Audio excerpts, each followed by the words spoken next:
All right, hello and welcome into another edition of 8Sports Nightcap here on WRICnow.com, on our Facebook page, YouTube, and the WRIC Plus app on your smart TVs. Probably the best way to watch this and all the other shows we got going on is the WRIC Plus app on your smart TV. So be sure to download that if you haven't yet. Today we got a very special show. Looking at that intro, it kind of got me excited about the high school football season. I mean, we are 9 days away from our first high school football show, 8 days away from the first VHSL games taking place. And we went through the whole offseason, right? Basketball, baseball.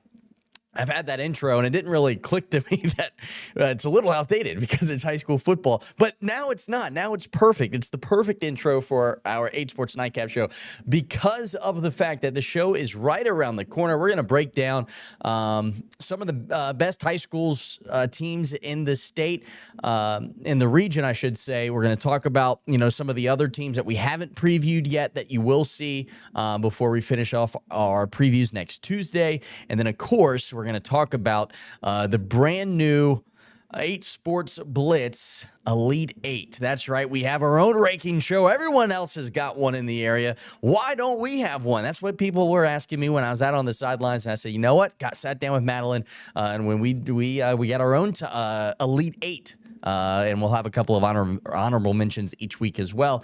It's kind of teams to keep an eye on. And, of course, we're going to go ahead and get started with that. Probably the biggest news of the week, the fact that 8Sports Blitz now has our own ranking system. And, obviously, it just kind of comes from the minds of me and Madeline.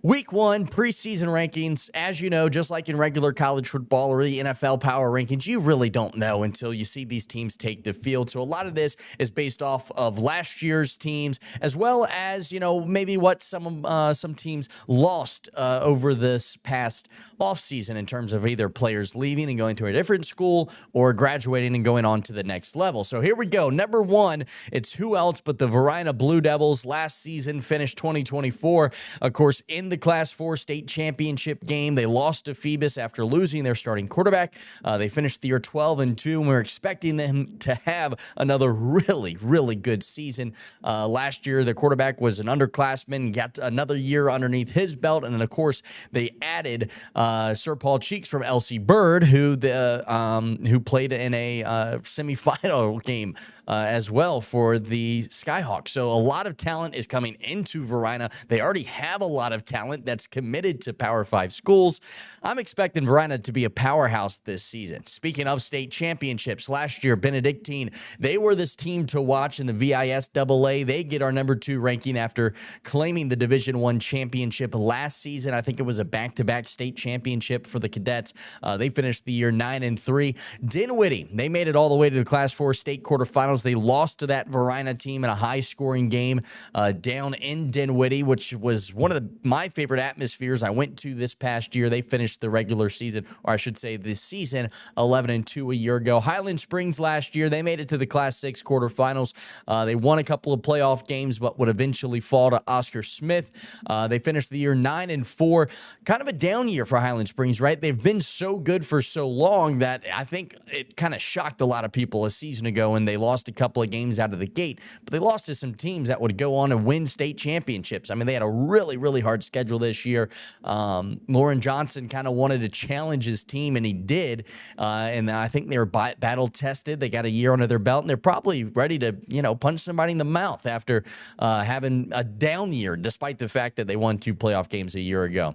Coming in at number 5, I got the Huguenot Falcons. I mean, there's talent up and down this roster. They had it last year. Yes, they lost a couple of those key talents from last year, but quarterback Charles Scott Jr., he's already got an offer from Florida State, and he's a sophomore, right? This team has so much talent. They're young, and I'm expecting them to score a lot of points this year. That's kind of what we saw last year.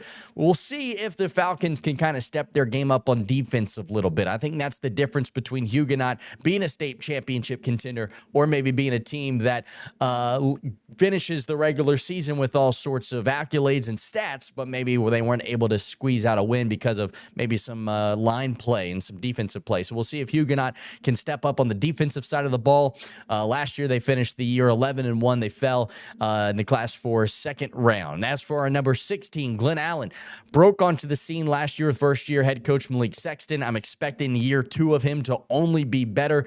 They finished the year 10-2. They managed a win in the Class 6 playoffs, expecting them to have another big season this upcoming year underneath Malik Sexton. As for the Manchester Lancers, of course, they're head by Jason Harrell. He's in his second season with the Lancers. Last year, they made it to the Class 6 second round, finished the year 8-4. I think one thing that nobody's really talking about in terms of Class 6 football in the state of Virginia is Landon Abernathy. It's his 4th year as a starting quarterback at the Class 6 level.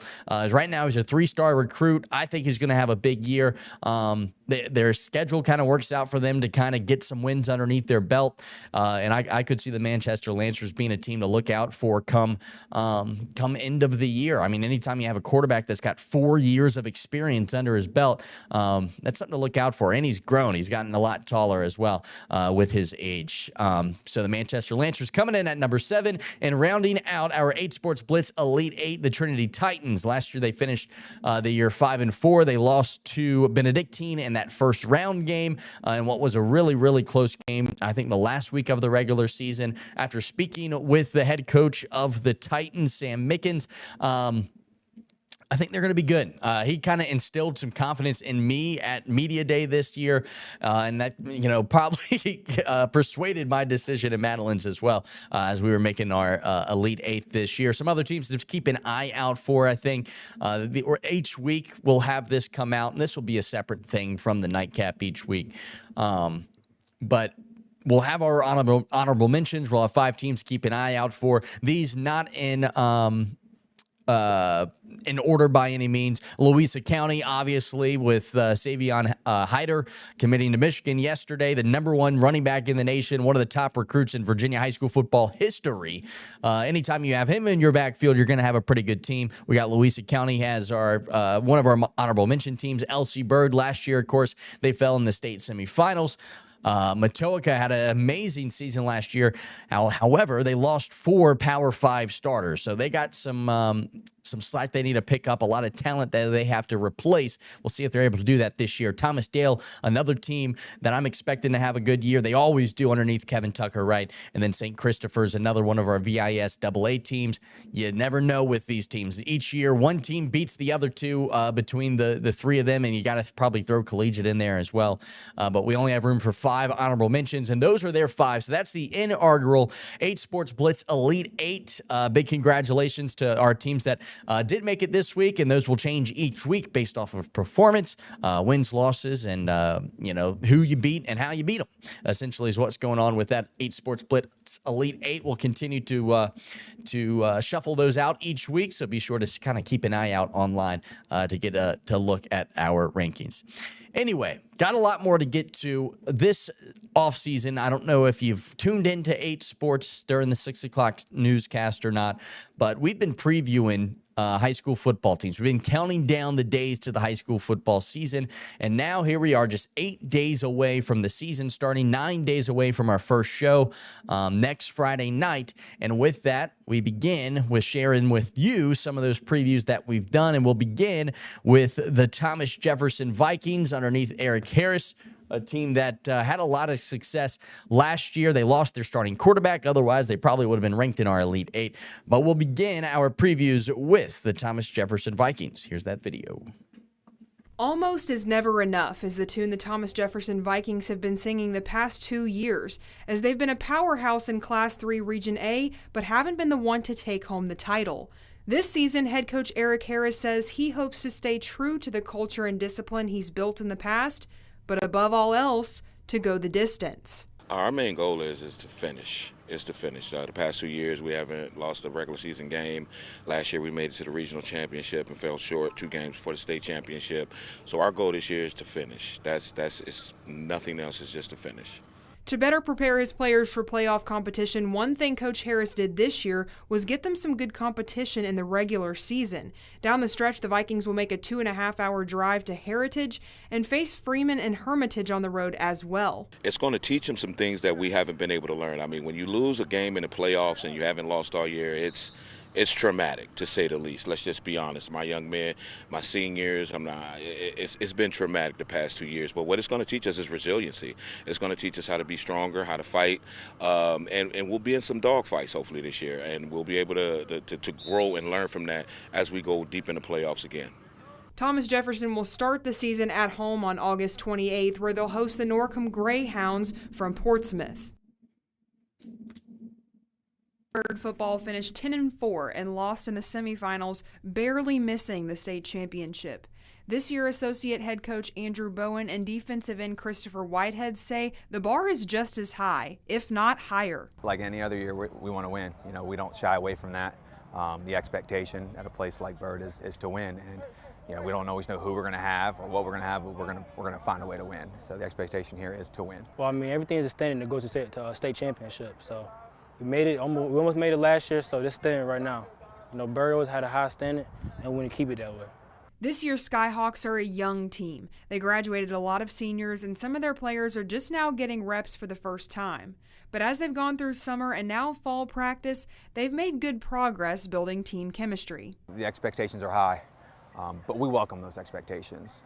You know, the kids have been fully bought in.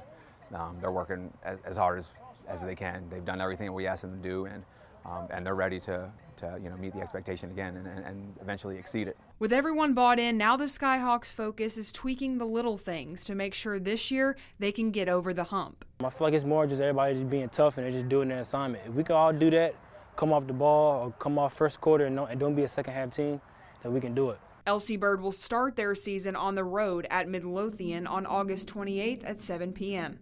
Reporting for 8. All right, so that was a look at both LC Bird and Thomas Jefferson. Obviously, last year, Thomas Jefferson, as we mentioned underneath Eric Harris, finished the year 12-1. As for LC Bird, Matt Bland, he's still obviously the head coach.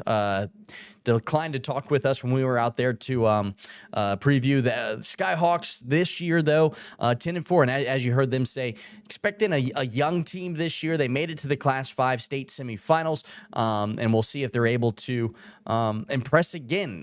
They kind of mentioned they got high expectations around the Skyhawks program. They lost their main piece in running back Sir Paul Cheeks. He, of course, transferred to Verina. He's committed to West Virginia.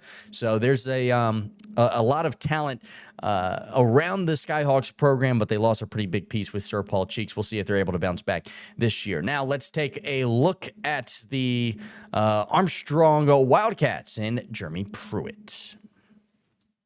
Interest. Is finished strong. In recent years, the Armstrong Wildcats haven't quite come into football season with high expectations, but that all changed when head coach Jeremy Pruitt brought them to a 9-4 season 2 years ago and a 10-2 season last year. Coming into this season, Coach Pruitt hopes major off-season improvement may lead them to get over the hump. Phenomenal. This is the best off-season ever. Phenomenal. Weight room numbers went up. Guys gained muscle. Guys gained confidence. Guys gained the knowledge of the game. So this offseason was amazing. Although the Wildcats did lose key pieces of their offense like Ja'Kai Chavis, Coach Pruitt is confident he has several guys who could fill his shoes. This year I think we're loaded because of depth, and they're all good. Like, we have a whole bunch of speed. I'm not kidding. Like, we could go 5 wide and just run right by guys. With Armstrong falling just short of the region finals last year, their main goal going into this season will be to play their best football in all 4 quarters of every game. The last 2 years, we recently lost by 2 in both games in the championship. 2 years ago, last year, we lost in the second round by 2. But this year, we're trying to finish strong, making sure we beat the team, not just by 2. We got to win by more than 2. Got to play 100% all the way, all throughout every game. The Wildcats will start their season on the road at Richmond High School for the Arts on August 30th at 1 p.m. Reporting for 8Sports, I'm Madeline Frentress. 6-5 playoff season a year ago, the Powhatan Indians are hoping to take the next step and win a playoff game for the first time since 2011. But with a new coach on the sidelines and George Bland, the Indians are going to have to buy in. There's a lot of continuity, I think, what we're doing. I think the guys are excited for some of the energy that a new staff brings. Change always brings some energy, and the thing I got to credit them with is they've bought in immediately. Coach George Bland takes over the Indians after serving as the athletic director for Deep Run over the past couple of seasons. But before that, he was on the sidelines at Douglas Freeman, leading the Mavericks to a 35-17 record during his time at the school. And for him, he knew that he wanted to be back on the sidelines. We'll spend a lot more time behind the computer and a lot more time dealing with a lot of problems and issues that I think kind of took me away from what I truly love to do, which is work with a group of guys towards a common goal, a common cause, and I really missed the relationship point of the, part of the job. Coming off of that 6-5 season, the Indians returned some experience at the skill positions, but for the most part, they're pretty young. So we're going to be very young, very, very young, and but we're lucky in the skill position to have some guys that have some real good game experience and some guys that can stretch the field vertically for us. So we're fired up. We're excited. The Powhatan Indians will begin their season Thursday, August 28th on the road at Orange County. A lot to unpack there with the Powhatan High School Indians. Obviously, brand new head coach and George Bland. He found a lot of success at his previous school with Douglas Freeman. Went on to be an AD at Deep Run for a couple of years, and now he wanted to get back to the sidelines, right? And so it'll be interesting to see how he inherits a team that made it to the playoffs last year, that has some talent, that has great fan support, and can't wait to see what goes on with them. As for the Armstrong Wildcats, man, they jumped on the scene last year, right? Before Jeremy Pruitt took over that program, Armstrong struggled to find any success. And once they were able to get Jeremy Pruitt in there and he was able to find some success the past 2 seasons, the Wildcats have been one of the best teams in the Richmond area. Big asterisk, though, the fact that they lost Chavez, who was incredible last year. That's who had all of the highlights in our previews. We were trying to find highlights to kind of put together for when we were doing that Armstrong piece and preview on them, and it was like every single highlight we had was of Chavez, so it was hard to showcase some of the other athletes that they have. But as you heard, Jeremy Pruitt's excited. They're hoping to spread them out wide this year, and we'll see if he's able to do that. Our previews continue now as we take a trip over to Class 6, and we'll tune in with the Manchester Lancers, Jason Harrell and Landon Abernathy. We want to be there. We want to go far in the playoffs. So we look to be there in Thanksgiving. It's no secret what the expectations are for the Manchester Lancers. They expect to make a postseason run, and why wouldn't they? For the past 9 seasons, Manchester has secured a playoff win, and with some added depth, they expect to make some more noise in 2025. I'm hoping, for the most part, that everybody's ready to kind of see what we can do. Because, again, like I say, sometimes we feel like we're kind of looked over as a team. So, I hope our guys can kind of do what they want to do this year and show what they can do for the oncoming season. I think we do have high expectations for our guys, and hopefully we get to meet those this year. Senior quarterback Landon Abernathy is entering his 4th year as the starter for the Lancers and says that he thinks that his team can make a splash this season. Everybody knows. We know we've proven it between 7-on-7 and practice that we're going to have a great year. There's the expectation that we don't lose a game. There's a lot of stuff that we're very confident in. Jason Harrell enters his 2nd year as head coach of the Lancers, and with the full year and offseason under his belt, he's excited to see what his team can accomplish. So I think we'll be, pretty good, moving on throughout the years because, again, like I said, now there's some excitement. The kids want to be there and the kids want to work out and they want to get better. The Lancers will begin their season Thursday, August 28th at home against Monacan. That'll be a more competitive division than VISAA football in Richmond, between Benedictine claiming a championship this past season to Trinity handing the Cadets their lone loss of the year. Anyone can beat anyone on any given Friday, which gives both the Trinity Titans and the St. Christopher Saints high expectations entering the year.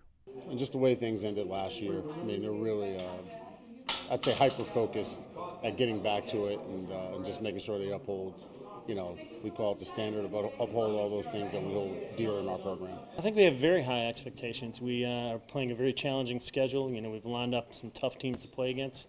We believe in challenging ourselves, and we believe in doing hard things. And our kids have been working hard all summer and preparing to do those things, and I think we're going to surprise some people.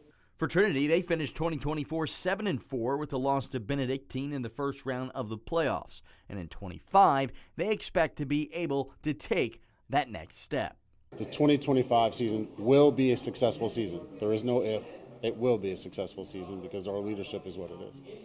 For St. Christopher's, they are home to one of the top players in the nation, and Darius Gray. The 5-star lineman is set to be a cornerstone for the program, and the top player in the state says that he thinks the Saints can take a big step forward this season.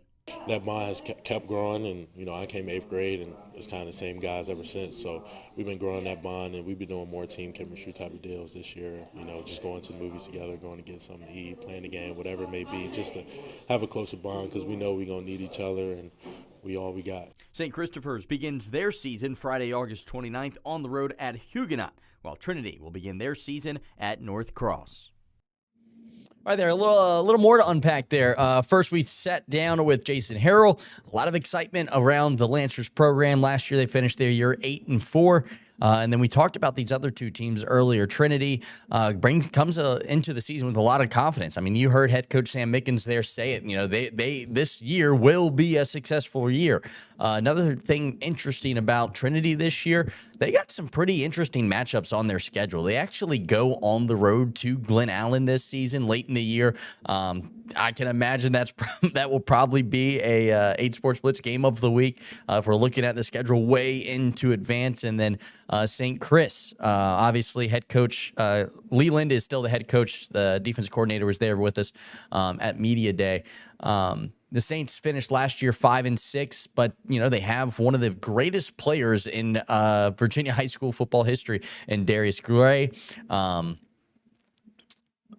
the sidelines, I'm saying his name right, I believe, right? Darius Gray.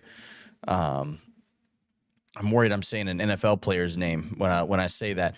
But obviously, Darius Gray.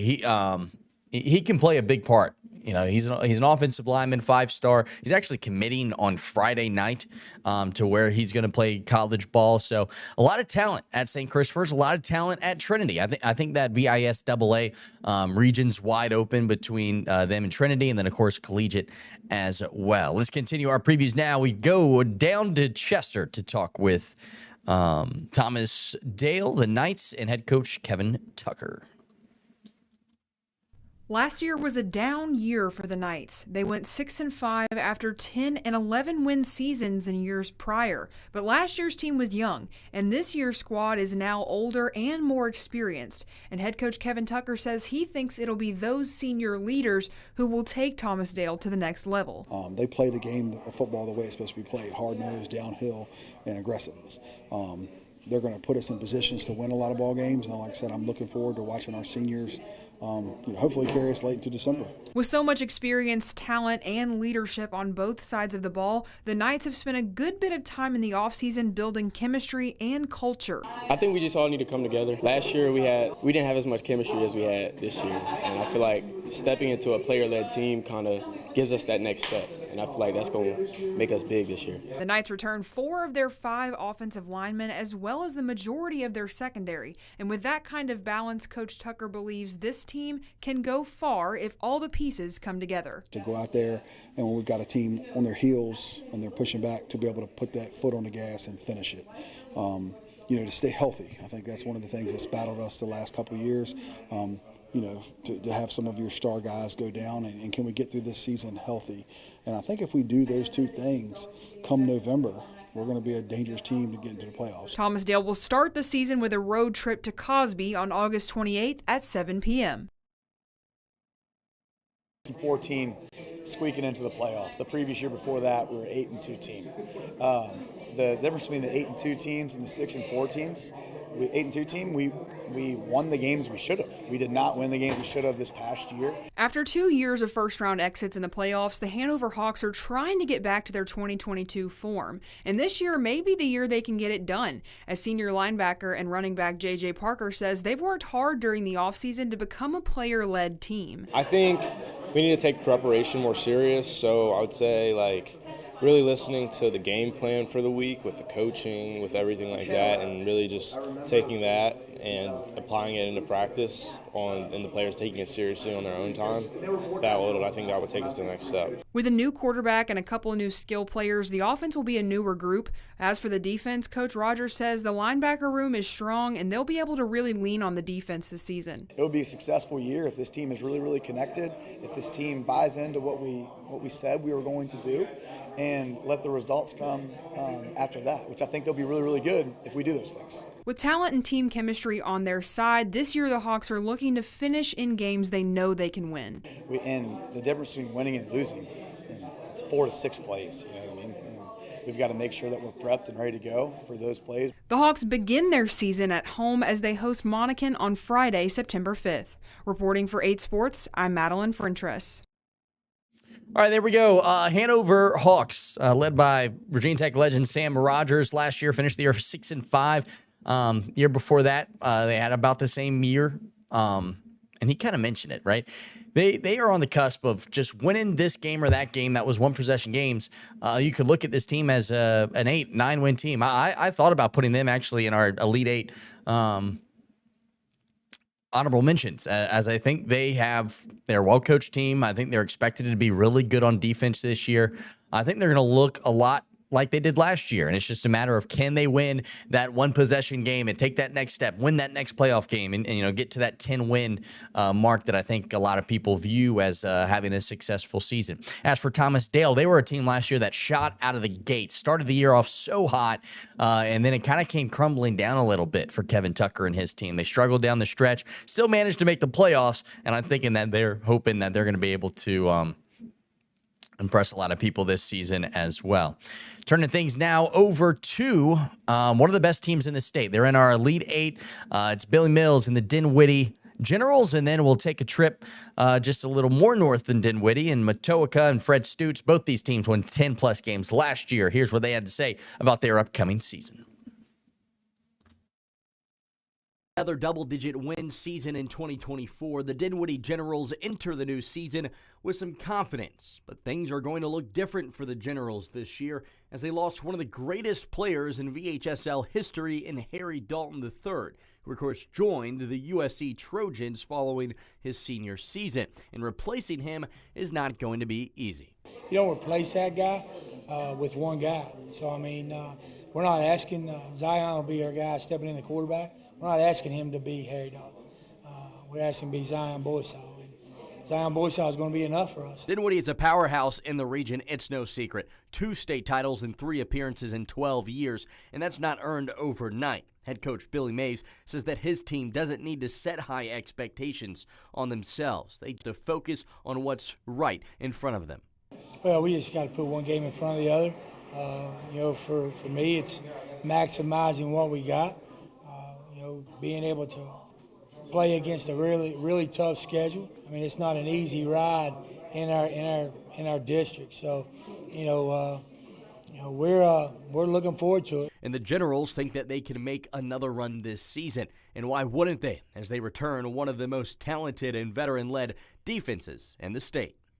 Defense, I think we only lost 2 people off the defense last year, and we got 5 guys coming back that was all-state, all-region, so I think we probably had the best defense in the state. The Dinwiddie Generals will begin their season Thursday, August 28th at 7 o'clock at Colonial Heights High School. Coming off of a 10-2 season, the Matoaka Warriors in 2025 know that the expectations are high. Over the last couple of years, they've set the bar kind of high, so I think we have to live up to that standard and keep that positive momentum going. These guys have done the work in the offseason, so I look for us to have a good year. Matoaka this season will look much different than a year ago. They lost a handful of Power 5 recruits and will have to rebuild from the ground up. Only returned 3 or 4 starters on each side of the ball. It's tough to replace, but one thing that we did, we built a culture inside of our program where it's we live in the weight room. We work hard. We work our tails off, and we're building that culture so that when we do take the field, even though you might not recognize the names, our guys in there know how hard they've worked and how much they're going to bring to the table, and we're going to live up to those expectations. For the players, they're putting a lot of pressure on themselves to live up to last season's success, and they know that it starts this summer at fall camp. The expectation it starts at practice, and it starts with the guys doing what they need to do, and like having the guys behind them have chemistry with them, to knowing that the guy beside them is going to do what they got to do. One thing that stands out about the Warriors this year is just how close they are, and for head coach Fred Stutz, getting to coach this group is a pleasure. They're hungry and they want to be coached, and it's an exciting time. I mean, it's a coach's dream to be able to work with these guys. The Matoaca Warriors will begin their season on the road at Hermitage High School Thursday, August 28th at 7 o'clock. Yeah, I'm really excited to see what both of those teams do this year. Obviously, last season, Dinwiddie was the team to beat, right? And Verina went into their house, and they were able to knock them off. But what's going to be different is the fact that they don't have Harry Dalton anymore, right? They're losing a USC running back that was playing quarterback for them. What I liked about what Coach Mills said, though, is that they're replacing with a guy they trust, and they're not expecting him to be Harry Dalton. They're not expecting him to be one of the best players in VHSL history. So we'll see if what they can do this year, if they take a team mindset into this thing. I don't see many teams competing, not just beating, but even competing with the Generals. As for Matoaca, last season they were incredible, right? They had an SEC defensive lineman leading the way. They had Big Ten or ACC caliber safety. They had 2 ACC caliber wide receivers. There was talent all over that field for Matoaca last year, and they used it, and they got all the way to the state quarterfinals with it before they eventually lost to LC Bird, who of course went on to the semifinals in what was a really good game at Matoaca. They finished their year 10-2. They're expecting big things over there, right? You have the success, and all of a sudden there's added expectations. I don't know if the Warriors are listening to the noise, but I think they have expectations of their own, right? And they want to live up to their own expectations. I don't know if they're getting too big of a head over there at Matoaca, but I do think that they are setting expectations high for themselves, and whenever you do that, you can expect to have a pretty good season. All right, now we will take things. I think we're going to Prince George and then Douglas Freeman. Let's take a look at those previews. A 6-4 season, the Douglas Freeman Mavericks are back and ready for a clean slate in 2025. They have actually grown, and what's been great is not only their athletic maturity, but also their own physical maturity, but their own mental maturity as to how they run a team, how they practice and work together and do those other things. So that's been a positive for us. The Mavericks just missed out on the postseason last year, and this season they're hoping to take that next step and make the playoffs. We also look at the fact that we wanted to be a playoff team last year, and we just missed the playoffs. I think percentage points, it was like 1/10 a percentage point. And we have a very tough region this year in Region 5C. It's going to be a battle. So whoever the 8 teams are in it are capable of going a long way. And so we want to be one of those 8 teams. And for guys like starting quarterback George Davis, they know that playing in Region 5C is not going to be easy, but they're ready for the challenge. I mean, we know we have a hard schedule. I think that kind of helps us kind of know that we need to raise our game a little bit, make practices better, workouts better, all that stuff. Everyone's excited. We got a good group of seniors. Everyone's kind of on the same page, wanting to make the most of that. We've had a solid JV team last year. Those guys are stepping up. So everyone's really trying to raise each other and kind of make each other better. The Freeman Mavericks will begin their season at home Thursday night, August 28th, against the Atlee Raiders. All right, so actually it was Douglas Freeman after all. They finished their 6-4 last year, hoping to make a splash next season. Another team that's hoping to make a splash. We just previewed him the 6 o'clock show, if you watched that one just a few minutes ago. That is Deep Run. Last year they finished the year 4-6. The year before that, they were 1-9. The year before that, they were 1-9. So although they had a rough season last year at 4-6, they are hoping to finally turn the corner. And think about those seniors, right? Some of those guys that have been playing varsity since their freshman year, where they went 1-9. Sophomore year, they went 1-9. Their junior year, they went 4-6. They've gone through the trenches, and they've stuck around with this program. They've believed in it, and they're hoping that 2025 is going to be a year that they turn it around and maybe make the postseason. Wildcats finished 2024 with a respectable 4-6 record, but they have gone through some tough seasons in recent memory, winning just 6 games in the last 4 years. But in 2025, they're hoping to turn things around. All of them have played at least 10 games, in some cases 20. You know, lots of football experience with this group and a passion for the game. You know, they love football. They love being together. They love the idea of being a class that can keep taking a, you know, not just a step forward for deep run football, but a leap forward. They talk about that a lot. We've gotten better each year. How much better can this group get? They really want to push that limit, and it's exciting to see. The Wildcats know that finding the win column in the Richmond area is never going to be easy, and that's why they're not taking any games for granted. You know, it's all about improvement and getting better and having a season that our players can look back on and be proud of, that they invested so much of themselves and their time into what we're trying to do. The Deep Run seniors have had to suffer through some tough seasons rocking the blue and white, but this year they're ready to take that next step. I think the goal for our team this year is just to win games. I mean, we've been tired of losing since we've been here, since freshmen, and I just think we got to control the controllables and just try our hardest and win games. The Deep Run Wildcats will begin their season Thursday, August 28th against the Mechanicsville Mustangs. All right, there you go. Deep Run hoping to make a splash this upcoming season. You might have noticed, hey, Nolan, you know, you sat here and you gave us this wonderful list of your new Blitz Elite 8, but we didn't even hear from your number 1 team. We didn't hear from your number 4 team, your number 5 team. Don't worry, I got that covered. We still have a couple more team previews to do tomorrow. We'll talk with the Huguenot Falcons on Friday. We'll either talk with Midlothian or Highland Springs. Monday will either be Midlothian or Highland Springs, and then Tuesday, our final team preview of the year. We'll talk with our number 1 team in the 8Sports Blitz Elite 8 and the Varina Blue Devils. Expecting big things from them again. This will come out each week. We'll release it so that you can check out what teams we have ranked, which teams moved out or moved into our rankings, and we'll update these throughout the year. Look forward to the high school football season. We cannot wait to for the season to return. And then next Wednesday, I kind of gave you the schedule. Might as well go through it. Next Wednesday, obviously, we'll have our first game of the week package. Not going to be a surprise for which game it is. It is a Friday night game, as we wanted to showcase a big Friday game for our first show of the year. If you look at the schedule, you'll have an idea who it is. I'm not going to release it just yet, though.